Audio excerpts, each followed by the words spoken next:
আসসালামু আলাইকুম, স্বাগত জানাচ্ছি আরটিভি সন্ধ্যার সংবাদে। আপনাদের সঙ্গে আছি আমি সিনথিয়া রহমান এবং আমি রিদওয়ানা বিনতে জলিল। ন্যাশনাল কনস্টিটিউশনাল কাউন্সিল এনসিসির প্রস্তাবনার সব বিষয়ের সাথে একমত নয় বিএনপি। দেশের রাজনৈতিক বাস্তবতায় নির্বাচনকালীন রুটিন কাজ করার জন্য 90 দিন মেয়াদে তত্ত্বাবধায়ক সরকারই চায় দলটি। বিরতি দিয়ে দুইবারের বেশি প্রধানমন্ত্রী হওয়ার বিধান রাখার পক্ষে দলটি। রাষ্ট্রের নাম পরিবর্তনেরও প্রয়োজন দেখছে না দলটি। মাইদুর রহমান রুবেল জানাচ্ছেন বিস্তারিত। জাতীয় সংসদের এলডি হলে ঐক্যমত্য কমিশনের সাথে দ্বিতীয় ধাপে বৈঠকে বিএনপি জানায় ইতিবাচক সংস্কারের পক্ষে দলটি। প্রধানমন্ত্রীর বিদ্যমান ক্ষমতা বহাল রেখে রাষ্ট্রপতির ক্ষমতায়ন করার সুপারিশে জাতীয় ঐক্যমত্য কমিশনের সঙ্গে একমত পোষণ করেছে বিএনপি। তবে প্রধানমন্ত্রীর ক্ষমতা সংক্রান্ত একাধিক বিষয়ে ভিন্ন মত প্রকাশ করেছে দলটি। পরপর দুইবারের বেশি কেউ একজন প্রধানমন্ত্রী থাকতে পারবেন না। তার মানে দাঁড়াচ্ছে যদি দুইবারের পর একবার গ্যাপ হয়, তার পরবর্তীকালে যদি জনগণ নির্বাচন করে সেই পার্টিকে মেজরিটি পার্টি হিসেবে, সেই পার্টি যদি ডিসাইড করে তাহলে সেই একই ব্যক্তি প্রধানমন্ত্রী হতেও পারেন। ফ্রি ফেয়ার ইলেকশনের মাধ্যমে কেয়ারটেকার সরকারের সিস্টেমে যদি কোনো পার্টিকে মেজরিটি দেয়, তার মানে জনগণ তাদেরকে চায়, তাহলে সোভারেন জনগণের ইচ্ছা যেভাবে প্রতিফলিত হওয়া উচিত সেভাবেই হবে। জাতীয় সাংবিধানিক কাউন্সিলের প্রস্তাবনা গ্রহণযোগ্য নয় বলে জানান সালাউদ্দিন আহমেদ। রাষ্ট্র পরিচালনার মূল নীতিতে পঞ্চদশ সংশোধনের পুনর্বহাল ফিরে যাওয়ার প্রস্তাবনাও তুলে ধরেন বিএনপির এই অন্যতম নীতি নির্ধারক। উইদাউট কেয়ারটেকার গভর্নমেন্ট আমরা কোনো ইলেকশনই নিউট্রালি ফ্রি ফেয়ার করতে পারি না। তো সেই জন্য যতদিন পর্যন্ত আমরা সেই কালচারে উপনীত না হতে পারবো, ততদিন পর্যন্ত আমাদের এই ফ্রি ফেয়ার ইলেকশনের জন্য আমাদের কেয়ারটেকার টাইপের গভর্নমেন্টের বিধানটা রাখা উচিত। ঐক্যমত্য কমিশনের সাথে বিএনপির বৈঠক ভালোভাবে এগুচ্ছে দাবি করে নজরুল ইসলাম খান বলেন, বেশ কিছু বিষয়ে কাছাকাছি পৌঁছেছেন তারা। মোটামুটি ভালো এগুচ্ছে, বেশ কিছু বিষয়ে আমরা কাছাকাছি এসেছি, বেশ কিছু বিষয়ে আমাদের দ্বিমত আমরা বলেছি। আমরা বাকশালে বিশ্বাস করি না যে এমন কিছু করা হবে যেটা সবাইকে মানতে বাধ্য হওয়া লাগবে। দেশ ও জনগণের স্বার্থকে অগ্রাধিকার দিয়েই বিএনপির সংস্কার কার্যক্রম এগিয়ে নিতে চায় বলেও জানান বিএনপির এই দুই নেতা। Maidur Rahman Rubel, RTV, Dhaka. Prime Asia ইউনিভার্সিটির শিক্ষার্থী পারভেজের মতো ত্যাগী ছাত্রনেতাকে যারা হত্যা করেছে তারা দেশের পরিবর্তনের আন্দোলনে সম্পৃক্ত ছিল না বলে মনে করেন বিএনপির মহাসচিব মির্জা ফখরুল ইসলাম আলমগীর। দুপুরে রাজধানীর ডিপ্লোমা ইঞ্জিনিয়ারিং ইনস্টিটিউটে বিএনপির ভাইস চেয়ারম্যান আব্দুল্লাহ আল নোমানের স্মরণ সভায় তিনি এ কথা বলেন। দেশে অস্থিরতা বিরাজ করছে উল্লেখ করে বিএনপি মহাসচিব বলেন, রাজনৈতিক দলগুলো ধৈর্যের সাথে আলোচনার মাধ্যমে সমস্যার সমাধান করবে। মির্জা ফখরুল বলেন, বিভাজন সৃষ্টিকারীরা দেশের মঙ্গল চায় না। নির্বাচনের মধ্য দিয়ে অল্প সময়ের মধ্যে জনগণের প্রতিনিধিত্ব করবে বিএনপি, এমন আশার কথা জানান তিনি। সেই গণতন্ত্র পুনঃপ্রতিষ্ঠার যে ভূমিকা, সেই ভূমিকা যথাযথভাবে পালন করে আমরা তার সেই অপূর্ণ স্বাদ আমরা যেন পূরণ করতে পারি। এখন জনমতকে সঠিক পথে প্রবাহিত করা, জনগণকে সঠিক দিকে নিয়ে যাওয়া, এই কাজটা অত্যন্ত জরুরি কাজ। এদিকে পারভেজের হত্যাকাণ্ড পূর্ব পরিকল্পিত বলে মন্তব্য করেছেন কেন্দ্রীয় ছাত্র দলের সভাপতি মোহাম্মদ রাকিবুল ইসলাম রাকিব। এ ঘটনায় জড়িতদের বিচার দাবি করেছেন তিনি। নতুন নামে পুরাতন ফ্যাসিবাদ ফিরে এসেছে বলেও মন্তব্য করেন তিনি। সকালে নয়াপল্টনে বিএনপি কেন্দ্রীয় কার্যালয়ে সংবাদ সম্মেলনে কথা বলেন রাকিব। এই হামলায় বৈষম্য বিরোধী ছাত্র আন্দোলনের বেশ কয়েকজন নেতা জড়িত ছিলেন বলেও অভিযোগ করেন তিনি। বেসরকারি বিশ্ববিদ্যালয় সহ বিভিন্ন শিক্ষা প্রতিষ্ঠানে ছাত্রদলের কার্যক্রমকে বাধাগ্রস্ত করতে বৈষম্য বিরোধী ছাত্র আন্দোলনের ব্যানারে কতিপয় রক্ষী বাহিনীর মতো সন্ত্রাস ও দখলদারিত্ব কায়েম করেছে বলেও অভিযোগ করেন ছাত্রদল সভাপতি। রক্ষী বাহিনীর মতো সন্ত্রাস ও দখলদারিত্ব কায়েম করেছে। তারা বিভিন্ন ক্যাম্পাসে ছাত্রদলের কর্মীদের মবের ভয়ভীতি দেখিয়ে ছাত্রলীগের স্টাইলের সন্ত্রাসের পুনরাবৃত্তি করেছে। অন্তর্বর্তী সরকারের প্রধান উপদেষ্টা অধ্যাপক ডক্টর মোহাম্মদ ইউনূসের কাছে চূড়ান্ত প্রতিবেদন জমা দিয়েছে স্থানীয় সরকার সংস্কার কমিশন। বিকেলে রাষ্ট্রীয় অতিথি ভবন যমুনায় কমিশন প্রধান অধ্যাপক তোফায়েল আহমেদের নেতৃত্বে এই প্রতিবেদন জমা দেওয়া হয়। দুই খণ্ডের সংস্কার প্রতিবেদনের প্রথম খণ্ডে একটি স্থায়ী স্থানীয় সরকার কমিশন গঠন সহ সকল স্তরের স্থানীয় সরকার প্রতিষ্ঠানের জন্য 4 মৌলিক সংস্কার প্রস্তাব করা হয়েছে। পাশাপাশি দ্বিতীয় খণ্ডে স্থানীয় সরকার শক্তিশালীকরণের বেশ কয়েকটি নতুন আইনের খসড়া উপস্থাপন করা হয়েছে।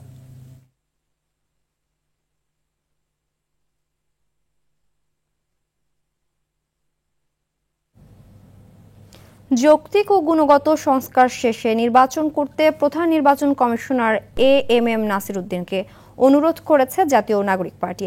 আগারগাঁও নির্বাচন কমিশনে সিসির সঙ্গে বৈঠক করে এই অনুরোধ জানিয়েছেন তারা। বৈঠক শেষে এনসিপির মুখ্য সমন্বয়ক নাসির উদ্দিন পাটোয়ারি সাংবাদিকদের বলেন, ঐকমত্য কমিশনের চূড়ান্ত রিপোর্ট প্রকাশ হওয়ার কমিশনের উচিত নির্বাচনের প্রস্তুতি নেওয়া। পুরনো আইন ও নিয়মে ভোট হলে তা নিরপেক্ষ হবে না। গত 3টি নির্বাচনে নির্বাচন কমিশন সহ যেসব কর্মকর্তা অনিয়ম করেছে তাদের বিচার করার দাবি জানান তিনি। এনসিপি রাজনৈতিক দলে নিবন্ধনের আবেদনের সময়সীমা 90 দিন বাড়ানোর আবেদন করলেও আগামী 22 জুন পর্যন্ত বাড়িয়েছে নির্বাচন কমিশন।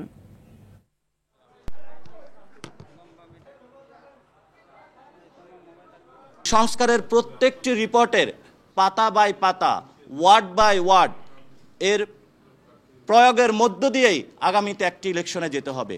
পুরাতন যে সিস্টেম রয়েছে, ধরমারি প্যারেকমারের যে একটা সিস্টেম, যে যখন ইচ্ছা তখন 5-6 মাস সময় নিয়ে দ্রুত একটা ইলেকশন আয়োজন করে দেওয়া, একটি সাংবিধানিক প্রতিষ্ঠানকে নষ্ট করা, এই সুযোগ ছাত্র জনতা এবার আর দিবে না। আমাদের ব্যক্তি বা কারো প্রতি কোনো অবজেকশন, কোনো কিছু নাই। সাংবিধানিক আর প্রতিষ্ঠানটা আমরা চাই ঐকমত্য কমিশনের রিপোর্ট অনুযায়ী হোক। জুলাই গণহত্যার জন্য আওয়ামী লীগের বিচার সহ 8 বিষয়ে ঐকমত্যে পৌঁছেছে খেলাফত মজলিস ও জাতীয় নাগরিক পার্টি এনসিপি।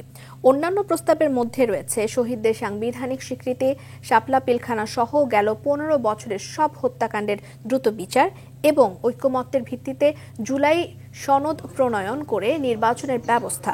দুপক্ষের আন্তঃদলীয় সংলাপে এ মতৈক্য হয়। বিকেলে রাজধানীর পল্টনে খেলাফত মজলিসের কেন্দ্রীয় কার্যালয়ে এই সংলাপে 5 সদস্যের এনসিপি দলের নেতৃত্ব দেন আহ্বায়ক নাহিদ ইসলাম। আর খেলাফত মজলিসের নেতৃত্বে ছিলেন দলটির মহাসচিব ডক্টর আহমদ আব্দুল কাদের।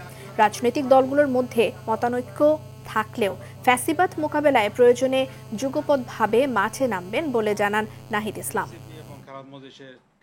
গণহত্যার দায়ে ফ্যাসিবাদী দল হিসাবে আওয়ামী লীগের বিচার করতে হবে।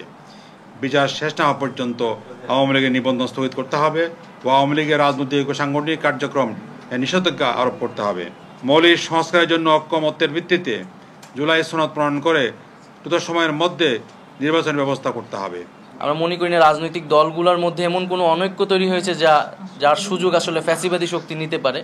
ফ্যাসিবাদী শক্তির বিরুদ্ধে আমরা সবসময় ঐক্যবদ্ধ আছি। মাঠের কর্মসূচিও প্রয়োজন হয়। আমরা রাজনৈতিক দলগুলোর সাথে, ফ্যাসিবাদ বিরোধী রাজনৈতিক দলগুলোর সাথে আলোচনা করে আমরা যৌথ বা যুগপৎ মাঠের কর্মসূচি নেওয়ার জন্য উদ্যোগ নিব। অন্তর্বর্তী সরকারের প্রধান উপদেষ্টা অধ্যাপক ডক্টর মোহাম্মদ ইউনূসের কাছে চূড়ান্ত প্রতিবেদন জমা দিয়েছে স্থানীয় সরকার সংস্কার কমিশন। এ বিষয়ে প্রেস ব্রিফিং করছে কমিশন। সরাসরি চলে যাচ্ছে সেখানে। আমাদের 19টা চ্যাপ্টার আছে, অনেক সংযোজনী আছে। এই প্রথম ভলিউমটাতে 2টা অংশ। প্রথম অংশটার মধ্যে মোটামুটি লোকাল গভর্নমেন্টের সরাসরি যেসব বিষয় সেগুলো, দ্বিতীয় ভলিউমের মধ্যে সরকারি প্রশাসন যন্ত্রের কিছু রিফর্ম সাজেস্ট করা হয়েছে।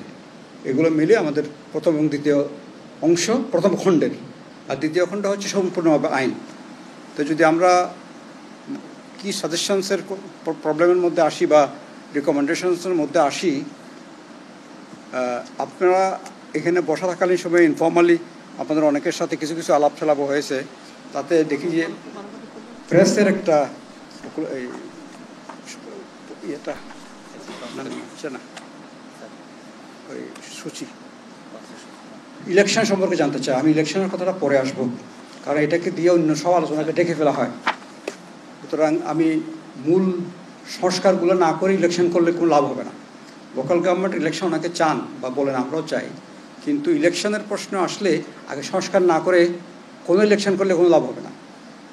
এটা জাতীয় ইলেকশন বলেন না স্থানীয় ইলেকশন বলেন, সেই জন্য আমরা সংস্কারটাকে প্রাধান্য দিয়েছি।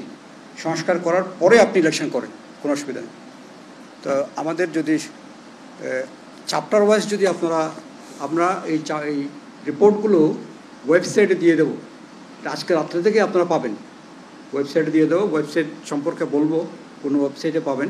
সেই জন্য আজকে রাত্রে থেকে আপনারা মোটামুটি ওয়েবসাইট দেখলে এই রিপোর্ট পুরোটাই দেখতে পাবেন। আমাদের প্রথমটা হচ্ছে স্থানীয় সরকার সংস্কার কমিশন গঠনের পটভূমি। এটা কেন গঠন করা হলো এবং তার কর্মপরিধিগুলো আমরা ঠিক করেছি, কারণ কর্মপরিধি আমাদেরকে যেই টিওয়ার সরকার তৈরি করে দেয়নি, আমরা নিজেরাই কিন্তু চিন্তা ভাবনা করে অনেকগুলো মিটিং করে এই টিওয়ারটা ঠিক করেছি আমরা কী কী নিয়ে কাজ করব। এরকম আমরা 20টা এরিয়া বাছাই করেছি।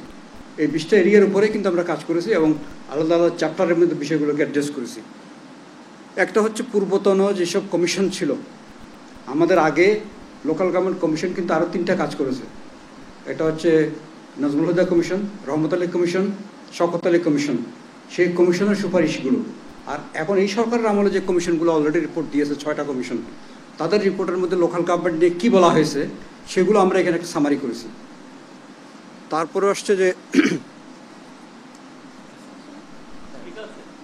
ঠিক আছে, তারপরে জাতীয় দ্বিতীয় অধ্যায় আসছে, তৃতীয় অধ্যায় হচ্ছে জাতীয় রাষ্ট্র স্থানীয় রাষ্ট্র। এইটাকে আমরা কিভাবে দেখি, আমাদের যে স্থানীয় রাষ্ট্র বা স্থানীয় সরকার, এটা কি আদৌ সরকার পদবাচ্চা হওয়ার যোগ্যতা রাখে কিনা, এটাকে আমরা সরকার হিসেবে দেখেছি কিনা, ঐতিহাসিকভাবে কি প্রবলেমগুলো আমরা ফেস করেছি। তো এখানে আমরা এই ঐতিহাসিক আলোচনাটা করা দরকার। এই কারণে স্থানীয় সরকার সবার মুখে মুখে থাকলেও আসলে এটা কোনো সরকার না, স্থানীয় এটা কোনো সরকারের চরিত্রটা ছিল না। কারণ ব্রিটিশ আমলে যখন করা হয় এটা, তার আগের স্তর একটা ইতিহাস আছে, তখন কিন্তু এটা more or less little Republic বলেই আখ্যায়িত করা হতো। লিটল রিপাবলিক, উইথড্রোয়ালের বইয়ের মধ্যে লিটল রিপাবলিক বলা হয়েছে, ক্ষুদ্র প্রজাতন্ত্র। কারণ ওখানে কেউ হস্তক্ষেপ করতো না, গ্রামের শাসন গ্রামের লোকরাই করতেন। কিন্তু আস্তে আস্তে এটা পরিবর্তন হয়েছে, কারণ আগের দিনের যারা একটা কেন্দ্রীয় সরকার নামে যে সরকার, সেটা সরকার হওয়ার আগেই কিন্তু আদিমতম রাষ্ট্র হচ্ছে কিন্তু স্থানীয় সরকার। পৃথিবীর আদিমতম রাষ্ট্র কিন্তু স্থানীয় রাষ্ট্র, যেটার উপর অন্য কারো কন্ট্রোল ছিল না। এবং পৃথিবীর অনেক দেশে কিন্তু, যেমন সুইজারল্যান্ড থেকে আরম্ভ করে, নেদারল্যান্ডস থেকে আরম্ভ করে অনেক দেশে, ইভেন আমেরিকাতেও আগে নিচ থেকে কিন্তু হয়ে উঠে আসছে, তারপরে স্টেট হয়েছে, স্টেটগুলো পরে ফেডারেশন করেছে। কিন্তু আমাদের এখানে সেটা হয়নি। আমাদের এখানে উপর থেকে চাপিয়ে দিয়ে কিন্তু লোকাল গভর্নমেন্ট হয়। ব্রিটিশ আমল থেকে এই ধারাটা শুরু হয়েছে, কিন্তু এই ধারাটা শুরু যে হয়েছে সেটা আর বন্ধ হচ্ছে না এখন পর্যন্ত। উপর থেকেই লোকাল গভর্নমেন্টটাকে করা হয়, কিন্তু লোকাল গভর্নমেন্টটাকে ব্রিটিশ করেছিল এই দেশের মানুষের কল্যাণের জন্য নয়, এটা হয়েছিল তাদের শাসন ব্যবস্থার সুবিধার জন্য। তাদের শাসন ব্যবস্থা যেটা ঔপনিবেশিক শাসন, সেই শাসনের সুবিধার্থে একটু জনসম্পৃক্তি দরকার, ততটুকুই দরকার ছিল তাদের। ওই কারণে লোকাল গভর্নমেন্ট করা হয়েছে এবং পরিপূর্ণভাবে এটাকে সরকারি কর্মচারীদের অধীনস্থ রাখা হয়েছে। জেলা প্রশাসক বা ডেপুটি কমিশনার বা ডিস্ট্রিক্ট ম্যাজিস্ট্রেট, তখনকার সময় district magistrate and collector more or less local government entire সিস্টেমের মা বাপ ছিল। সেই সিস্টেমটা পাকিস্তান আমলেও কিন্তু খুব একটা চেঞ্জ হয়নি। পাকিস্তান আমলে যেটা চেঞ্জ হওয়া শুরু হয়েছিল। স্থানীয় সরকার সংস্কার কমিশনের প্রতিনিধিরা বক্তব্য রাখছিলেন, আমরা সরাসরি ছিলাম সেখানে। দ্রুতই শেখ হাসিনার জুলাই আগস্ট গণহত্যার তদন্ত শেষ হবে বলে জানিয়েছেন চিফ প্রসিকিউটর তাজুল ইসলাম। পাশাপাশি গুমের সঙ্গে সাবেক প্রধানমন্ত্রী ও সাবেক সেনা কর্মকর্তা জিয়াউল আহসানের জড়িত থাকার প্রমাণ হাতে পেয়েছে প্রসিকিউশন। তবে জুলাই আগস্টের গণহত্যা ছাপিয়ে ট্রাইব্যুনালের এজলাসে উঠে আসে আসামিদের হ্যান্ডকাফ বিতর্ক। আরও জানাচ্ছেন শাকিলা করিম। জুলাই আগস্টের গণ আন্দোলনের সময় নির্বিচারে চালানো হয় গুলি, এতে প্রাণ হারান 12 থেকে 13% শিশুসহ প্রায় হাজারো মানুষ। নির্মম ওই হত্যাযজ্ঞের বিচার শুরু হয় ট্রাইব্যুনালে। আসামির কাঠগড়ায় দাঁড়ায় বিগত সরকারের মন্ত্রী, এমপি, আমলা সহ আইন শৃঙ্খলা রক্ষাকারী বাহিনীর সদস্যরা। সেই ধারাবাহিকতায় কঠোর নিরাপত্তায় ট্রাইব্যুনালে হাজির করা হয় সাবেক আইনমন্ত্রী আনিসুল হক, আমির হোসেন আমু, রাশেদ খান মেনন, হাসানুল হক ইনু সহ 19 জনকে। এ সময় নিরাপত্তার কড়াকড়ি নিয়ে ক্ষুব্ধ প্রতিক্রিয়া জানান আসামিরা। পালাবাড়িদের কোনো নাই, এখন বলতেছে যেটা একবার বলছে যে পুলিশ যেটা বলছে হেডকোয়ার্টারের নির্দেশ, পরবর্তীতে বলছে সেলফ কন্ট্রাডিক্টরি তারা বলছে এটা জেল অথরিটি করছে, আমরা না। যদি সিকিউরিটি রিস্ক থাকে তাহলে তাকে হ্যান্ডকাপ করানো অথবা হ্যান্ডকাপের চেয়েও আরও জটিল কোনো পদ্ধতি যদি দরকার হয় সেটা কিন্তু জেল অথরিটি করতে পারেন।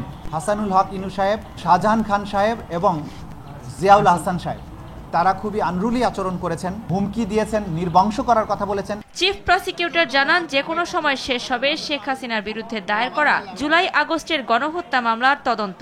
হাসিনা নির্দেশ দিয়েছিলেন, তার মন্ত্রিপরিষদ, তার পুলিশ বাহিনী সেটা ক্যারি আউট করেছেন এবং তারা এই পরিকল্পনা সাজানো মাঠ পর্যায়ে বাস্তবায়নের কাজ করেছেন। এটা pure and simple wide spread and systematic attack on civilian population. সে কারণে এটা ক্লিয়ারলি মানবতা বিরোধী অপরাধ। সেই মানবতা বিরোধী অপরাধের সুপিরিয়র রেসপন্সিবিলিটিতে শেখ হাসিনা বা অন্যান্য যে সমস্ত আসামিরা আছেন তারা তাদের পজিশন অনুযায়ী সেই মামলায় অভিযুক্ত হচ্ছেন। এদিন ওবায়দুল কাদের সহ এই মামলায় জড়িত ৪৫ জনের তদন্ত প্রতিবেদন ২০ জুলাইয়ের মধ্যে দাখিলের সময় বেঁধে দেয় ট্রাইব্যুনাল। শাকিলা করিম, আরটিভি, ঢাকা। বিচারকদের কোনো আর্থিক দুর্নীতিতে না জড়ানোর আহ্বান জানিয়েছেন আইন উপদেষ্টা আসিফ নজরুল। সকালে বিচার প্রশিক্ষণ ইনস্টিটিউটে ৫০তম সহকারী জজ বুনিয়াদী প্রশিক্ষণের উদ্বোধনী অনুষ্ঠানে তিনি এসব কথা বলেন। আইন উপদেষ্টা বলেন, বিচার বিভাগে সীমাবদ্ধতা রয়েছে আর তা মেনেই সর্বোচ্চ চেষ্টা করতে হবে। সুবিধা না পেলেও বিচারকদের দায়িত্ব পালন করার আহ্বান জানিয়ে আইন উপদেষ্টা বিচার ব্যবস্থা আরও সহজ করতে উদ্যোগ নেওয়া হবে বলে জানিয়েছেন।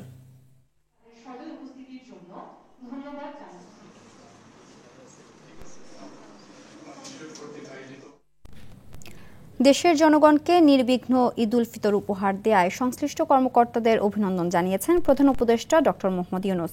তিনি ঈদের সময় সড়কে যানজট না থাকায় ও লোডশেডিং ন্যূনতম পর্যায়ে থাকায় সবাইকে প্রশংসা করে। রাষ্ট্রীয় অতিথি ভবন যমুনায় বিদ্যুৎ, সড়ক পরিবহন ও রেলপথ মন্ত্রণালয়ের কর্মকর্তাদের সঙ্গে এক বৈঠকে একথা বলেন তিনি। বৈঠকে জ্বালানি উপদেষ্টা মোহাম্মদ ফজল কবির খান জানান, ঈদের সময় সংশ্লিষ্ট মন্ত্রণালয়গুলো একটি সম্মিলিত দল হিসেবে কাজ করেছে। এ সময় তিনি ঈদুল আজহাও হবে নির্বিঘ্নে বলে আশা প্রকাশ করেন।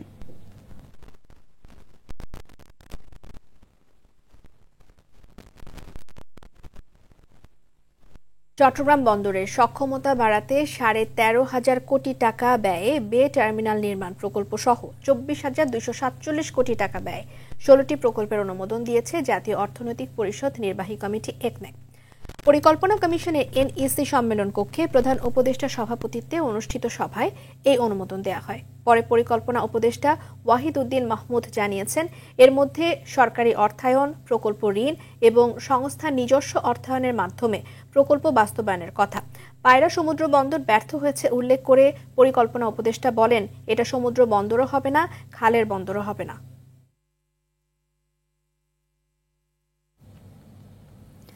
আগামী ৪৮ ঘন্টার মধ্যে সরকার ৬ দফা না মানলে লং মার্চ টু ঢাকা কর্মসূচির ঘোষণা দিয়েছে আন্দোলনরত পলিটেকনিক ইনস্টিটিউটের শিক্ষার্থীরা।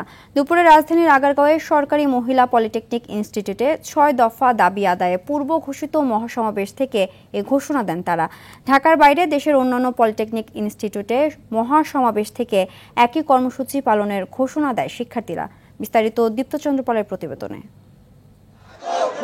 পূর্ব ঘোষণা অনুযায়ী ৬ দফা দাবি আদায়ে পঞ্চম দিনের কর্মসূচিতে ঢাকা জেলার সকল কারিগরি শিক্ষার্থীরা জড়ো হন আগারগাঁও ঢাকা মহিলা পলিটেকনিক ইনস্টিটিউটের সামনে। এ সময় ব্যানার, প্লেকার্ড হাতে নিয়ে বিভিন্ন স্লোগান দিতে থাকেন শিক্ষার্থীরা। বিক্ষোভ সমাবেশে অংশ নিয়ে ৬ দফা দাবি জানায় শিক্ষার্থীরা। হাইকোর্টের রায় বাতিল করতে হবে, পদোন্নতির রায়। দ্বিতীয় দাবি হচ্ছে ডিপ্লোমা ইঞ্জিনিয়ারিং কোর্স ৪ বছর পূর্ণমেয়াদী করতে হবে ও সম্পূর্ণ ইংরেজি মাধ্যম চালু করতে হবে। দীর্ঘ ৮ মাস যাবত আমরা এই দাবিগুলো নিয়ে রাজপথে আছি। ৮ মাস পর্যন্ত এখনো তারা আমাদের কোনো দাবি পূরণ করেনি। দ্রুত থেকে দ্রুত শুনানির মাধ্যমে রিট বাতিল না করা হয় তাহলে আজকে তো এই সমাবেশ হয়েছে, কালকে বিক্ষোভ হবে, পরশুদিন সারা বাংলাদেশ ব্লকেড হয়ে যাবে। সমাবেশে কারিগরি ছাত্র আন্দোলনের কেন্দ্রীয় প্রতিনিধিরা জানান, আগামী ৪৮ ঘন্টার মধ্যে সরকারের তরফ থেকে কোনো সুস্পষ্ট ঘোষণা না আসলে লং মার্চ টু ঢাকা কর্মসূচি ডাক দিবেন তারা।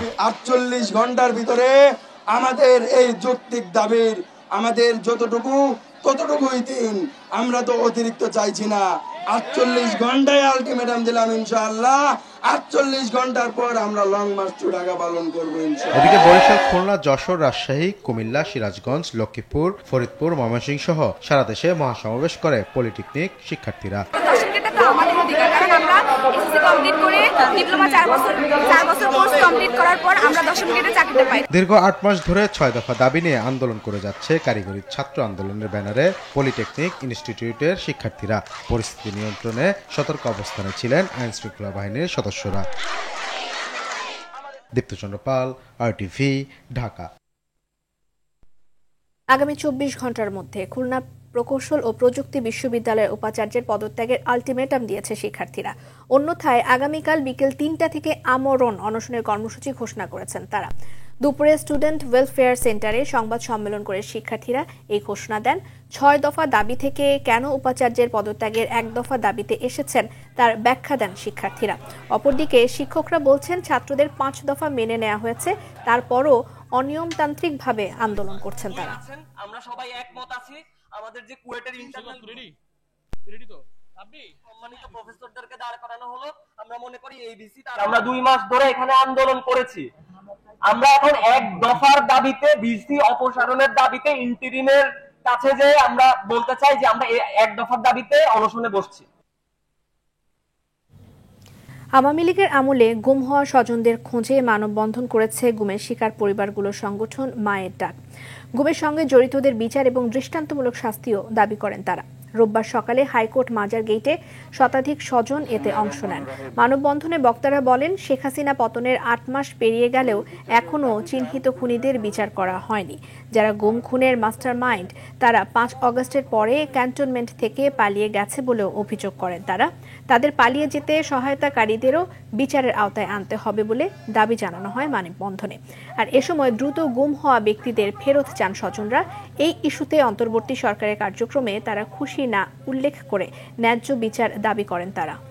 আপনি হাসিনাকে ফিরিয়ে আনতে পারবেন না, কাদেরকে পারবেন না, বিচারটা কার করবেন? ওই যেমন আহসান, ওদেরকে ফাঁসি দিতে এত বিচার করা লাগে? ওদেরকে তো 3 মাসের মধ্যে বিচার করা সম্ভব। প্রাতিষ্ঠানিক দুর্নীতি প্রতিরোধে কর্মকর্তাদের আরও আন্তরিক হতে হবে বলে মন্তব্য করেছেন দুর্নীতি দমন কমিশনের চেয়ারম্যান ডক্টর মোহাম্মদ আব্দুল মোমেন। নীলফামারীতে দুদকের 172তম গণশুনানি অনুষ্ঠানে তিনি একথা বলেন। এ সময় তিনি আরও বলেন, প্রতিটি প্রকল্পের কাজে ঠিকাদার বান্ধব নয়, বাংলাদেশ বান্ধব হতে হবে। দিনব্যাপী গণশুনানিতে 31টি সরকারি দপ্তরের বিরুদ্ধে 81টি অভিযোগের শুনানি অনুষ্ঠিত হয়। এর মধ্যে দুদক তফসিলভুক্ত 5টি অভিযোগ অনুসন্ধানে নেওয়া হয় এবং 57টি অভিযোগের তাৎক্ষণিক সমাধান দেওয়া হয়।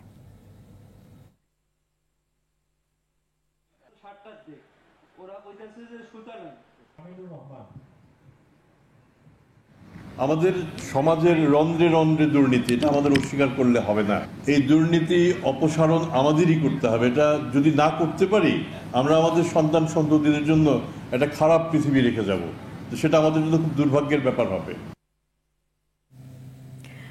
সরকারি প্রতিষ্ঠানগুলো তেলাপোকা, কৃমি এবং কেঁচোতে আক্রান্ত বলে মন্তব্য করেছেন আমার বাংলাদেশ পার্টির সাধারণ সম্পাদক ব্যারিস্টার আসাদুজ্জামান ভূঁইয়া ফুয়াদ। রাজধানীর বিজয়নগরে পার্টির কেন্দ্রীয় কার্যালয়ে ওয়াসার দূষিত পানিতে ভয়াবহ স্বাস্থ্য ঝুঁকিতে নগরবাসী বিষয়ে আয়োজিত এক সংবাদ সম্মেলনে এ কথা বলেন ফুয়াদ। বলেন, ওয়াসার সাবেক এমডি দৃশ্যমান উন্নয়ন করতে দেখা যায়নি। নিয়মিত বিল দিয়েও পানি নিয়ে নগরবাসীর এমন ভোগান্তি জুলাই আগস্ট অভ্যুত্থানের স্পিরিটের সাথে যায় না।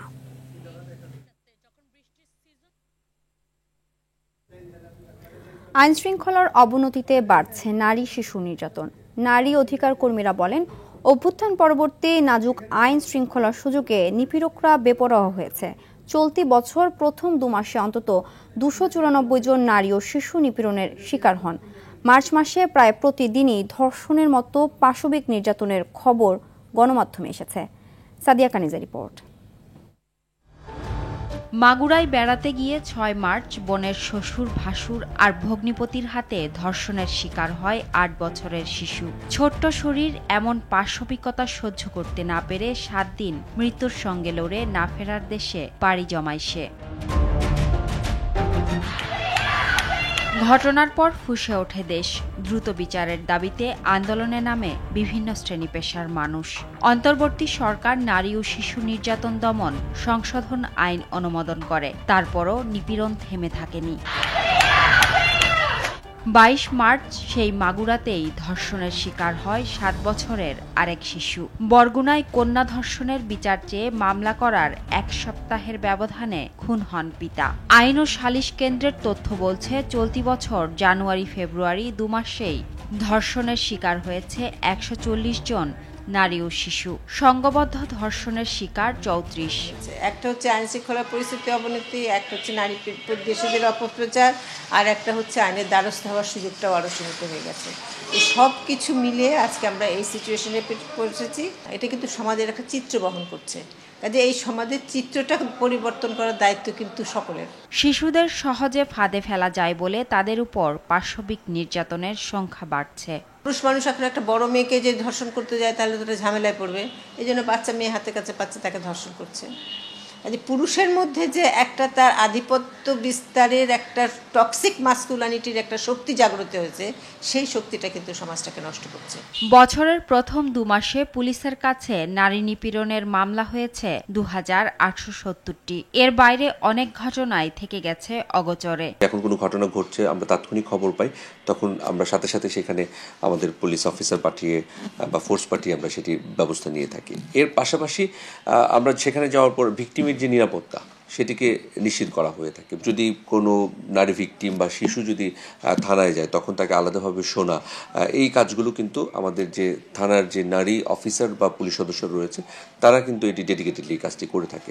নারী শিশু নির্যাতন রোধে রাষ্ট্রকে যেমন সর্বোচ্চ কঠোরতা দেখাতে হবে, তেমনি সমাজ ও পরিবারের দৃষ্টিভঙ্গির পরিবর্তনও জরুরি বলছেন পুলিশের এই কর্মকর্তা। আমরা সম্প্রতি এই বিষয়টিকে গুরুত্ব দিয়ে কিন্তু আমরা নারী নির্যাতন প্রতিরোধে আমরা 3টি হটলাইন নাম্বার চালু করেছি। সাদিয়া কানিজ, আরটিভি, ঢাকা।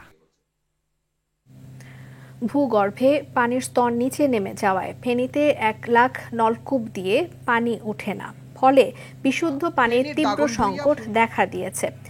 খাবারের পানির জন্য হাহাকার করছেন স্থানীয়রা। এজন্য অনাবৃষ্টিকে দায়ী করছে স্থানীয় প্রশাসন। সংকট নিরসনে কোনো পদক্ষেপ নেয়নি জনস্বাস্থ্য প্রকৌশল অধিদপ্তর। ন্যাশনাল লাইফ ইন্স্যুরেন্স আন্তর্জাতিক সংবাদ। প্রেসিডেন্ট ডোনাল্ড ট্রাম্পের বিরুদ্ধে যুক্তরাষ্ট্র জুড়ে আবারও হাজার হাজার মানুষ রাস্তায় নেমে এসেছেন। স্থানীয় সময় শনিবার দেশটির রাজধানী ওয়াশিংটন ডিসি, নিউ ইয়র্ক এবং শিকাগো সহ প্রধান শহরগুলোতে চলে বিক্ষোভ। ট্রাম্প প্রশাসনের অভিবাসীদের বিতরণ, সরকারি চাকরি থেকে ছাঁটাই, গাজা ও ইউক্রেন নীতির বিরোধীরা অংশ নেন বিক্ষোভে। বিস্তারিত রাকিব হাসানের রিপোর্টে।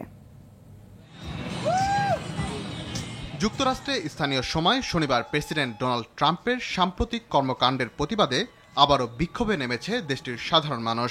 50-51 নামে পরিচিত এই বিক্ষোভ মার্কিন বিপ্লবের সূচনার 250তম বার্ষিকীকে কেন্দ্র করে আয়োজিত হয়।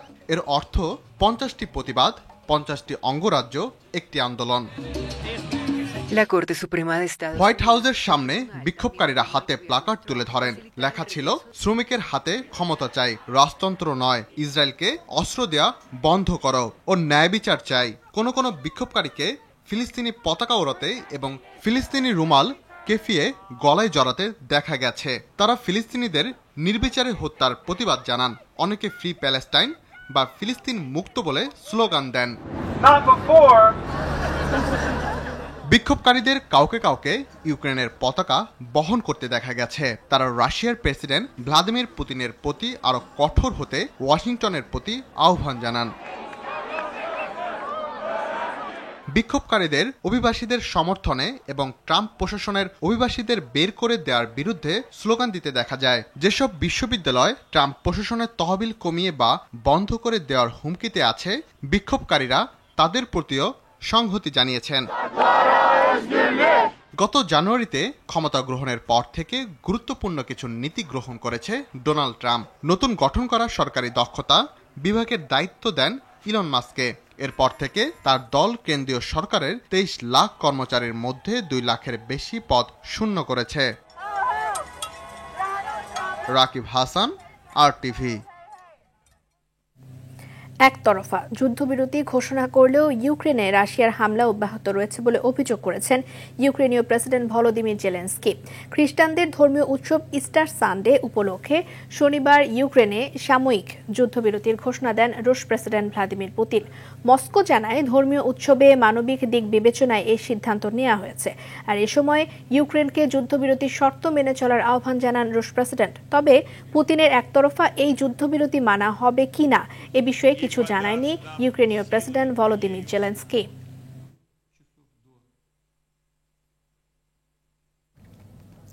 গাজার স্বাধীনতাকামী সংগঠন হামাস ইসরায়েলের নতুন যুদ্ধবিরতি প্রস্তাব প্রত্যাখ্যানের পর গাজা উপত্যকায় সামরিক অভিযান আরও জোরালো করার ঘোষণা দিয়েছেন ইসরায়েলি প্রধানমন্ত্রী বেনিয়ামিন নেতানিয়াহু।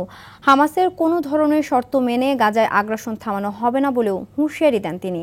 এরই মধ্যে শনিবার উপত্যকা জুড়ে বর্বর ইসরায়েলি বাহিনীর বোমা হামলায় নিহত হয়েছে আরও অন্তত 54 নিরীহ ফিলিস্তিনি। এদিকে দখলদার ইসরায়েলের আমেরিকান ইসরায়েল জিম্মি এডেন আলেকজান্ডারের সঙ্গে হামাসের সংযোগ বিচ্ছিন্ন হয়ে যাওয়ায় তার নিহত হওয়ার আশঙ্কা করা হচ্ছে। হামাস বলছে আমেরিকান ইসরায়েল জিম্মি এডেন আলেকজান্ডারকে যে গার্ড নিরাপত্তা দিত তার মরদেহ উদ্ধার করা হয়েছে।